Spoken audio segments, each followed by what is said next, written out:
మహాత్మా గాంధీ విశ్వవిద్యాలయం రెండవసారి తెలంగాణ ఎడ్సెట్ను విజయవంతంగా నిర్వహించింది.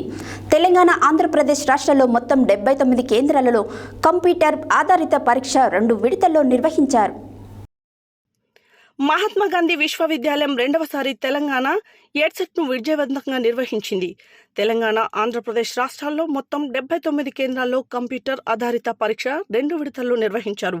మొదటి విడత ఉదయం 10 గంటల నుండి మధ్యాహ్నం 12 గంటల వరకు, రెండవ విడత మధ్యాహ్నం 2 గంటల నుండి సాయంత్రం 4 గంటల వరకు నిర్వహించారు.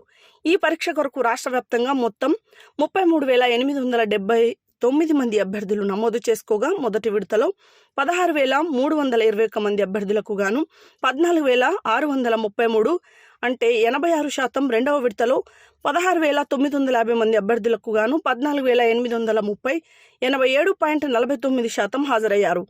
మొత్తం 29,463 మంది అభ్యర్థులు 87% పరీక్షకు హాజరైనట్టు కన్వీనర్ ఆచార్య తాళ్ళ మృణాలిని మరియు doctor P. Shankar, coordinator NCTE member తెలిపారు.